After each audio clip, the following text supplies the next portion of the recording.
سلام علیکم اکاجان. سلام علیکم. علیکم سلام. اکاجان یگم سمی وردا میکردین؟ ندارم در بخشش. مالی.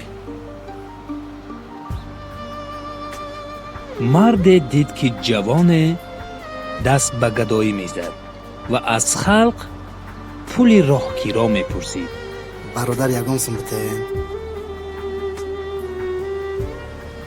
مردم بعضیشان از دلسوزی همت میکردند، بعضی دیگرشان با دشنام راهشان را دوام میدادند. نه مرد کلون ایزونا میکشی گداگی میکنی؟ مرد آهسته آهسته نزد جوان آمد.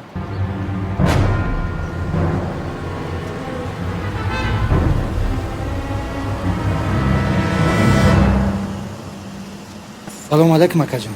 سلام علیکم. اکاجان را هم دورا یگم سمی وردا میدادین. تو خواندن نوشته میتوانی؟ نه اکا. چی با؟ تو هر روز ایستاده در اینجا گدایی میکنی؟ نه اکاجان همین روز یکم روزه. را هم دورا برایم قپل پرسیدم بخشش. چقدر پول در کار؟ 10 سومونه اکا. 10 سامان؟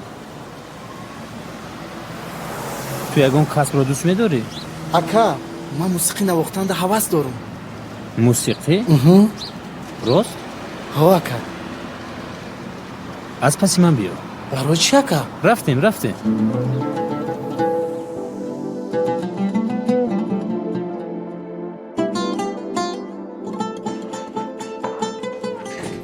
مرد جوان را به خانه اش می آورد. بیا.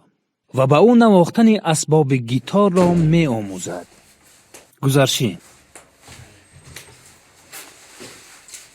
شین. چی می نوازی؟ دوتار یا گیتاره؟ گیتار را اکا. گیتاره؟ انیق؟ می توانی نواخته؟ کم. کم. کنی؟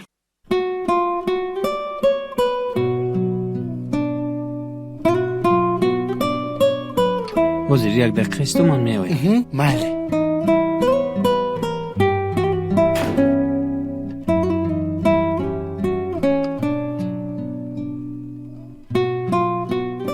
سر و لباس تازه را می پوشاند. خیل؟ ساز؟ این لباس ها برای تو. چیکارش کنم؟ پوش.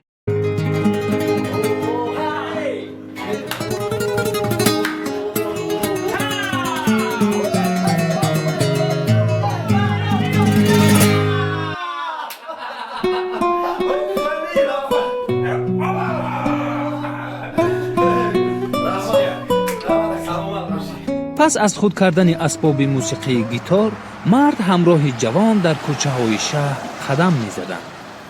مرد از جوان خواهش می کند تا موسیقی نوازد. جوان با خوش و خرسندی گپی مرد را رد نکرده و به اختیار به نواختن سر می کند. مرد لحظه گوش می کند و یک قوطی خالی را برای تنگه جمع کنی مثل قوطی گدایان نزدش می گذارد و تنگه را در درون قوطی می اندازد.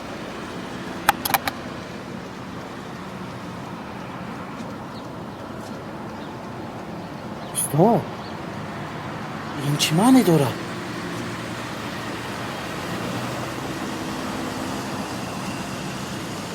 برای چی؟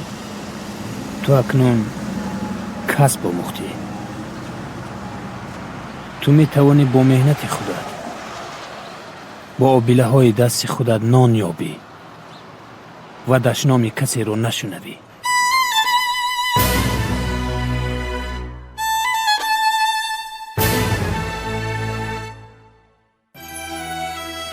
هر که نان از عمل خویش خورد، منت خاتم طایی نبرد.